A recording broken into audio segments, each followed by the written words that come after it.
পদ্মার পাড়ে বসে নদীর ঢেউ আর মাছ দিয়ে তৈরি খাবারের স্বাদ, এই দুয়ের মিল খুঁজে পেয়েছেন নড়িয়ার সালমা বেগম ও আব্দুল মান্নান দম্পতি। নড়িয়া উন্নয়ন সমিতি নুসা ও পিকেএসএফ এর কারিগরি সহায়তায় গড়ে তুলেছেন কুটুমবাড়ি মিনি কক্সবাজার নামের এক ব্যতিক্রম রেস্টুরেন্ট।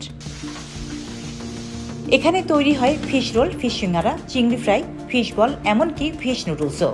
খাবারগুলো যেমন সুস্বাদু তেমনি পুষ্টিকর, যার কারণে প্রতিদিন এখানে ভিড় করছেন অসংখ্য ভোজন রসিক। পদ্মার পাড়ে বসে এমন খাবার খাওয়ার অভিজ্ঞতা অনেকের কাছেই যেন এক নতুন কক্সবাজার। এবার এই প্রথম হয়েছে, এখন আমরা খাইলাম, ইনশাল্লাহ ভালো লাগলো। মাছের জিনিসটা আমরা কোনো সময় খাই নাই, খাইলাম, খুব স্বাদ হয়েছে, খুব সুন্দর হয়েছে, খুব মজা হয়েছে, টেস্ট হয়েছে। মনে করেন পিছনে খাইছি সিঙ্গারা, পুরি, রোল, এগুলো হলো ময়দার তৈরি, কিন্তু মাছের যে তৈরি জিনিসটা আমরা দেখিও নাই আর খাইও নাই।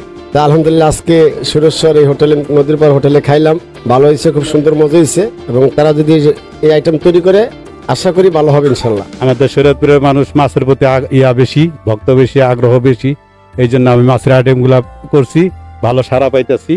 আল্লাহর রহমতে fish ball, fish finger, fish puri, fish singara, fish samosa, আরো ইনশাল্লাহ সামনে ফিশ ফ্রাই, বিভিন্ন জিনিস আমি চালু করছি। আল্লাহর রহমতে মোটামুটি ভালোই সারা পাইতেছি। এই উদ্যোগ শুধু খাবার নয়, এটি একটি মৎস্যভিত্তিক উদ্যোক্তা তৈরি এবং নারীর অর্থনৈতিক সক্ষমতার এক সফল উদাহরণ। পরিদর্শনে এসে নুসার নির্বাহী পরিচালক বীর মুক্তিযোদ্ধা মাজেদা শওকত আলী বলেন, এটাই বাস্তব উদাহরণ।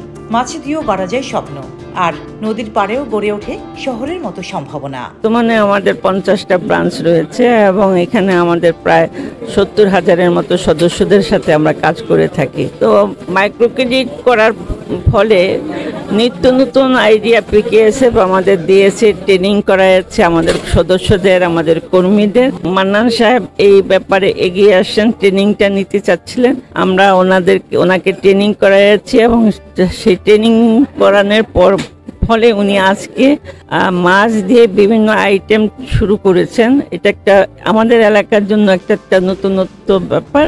নিজেরা শুধু মাছের তরকারি বাদেও যাতে অন্য অনেক আইটেম তৈরি করা যায়, এই জন্যই আমরা এই আজকের এই উদ্যোগটা, আমরা এই জিনিসটাতে সন্তুষ্ট। রোজিনা রোজি, দেশকাল নিউজ।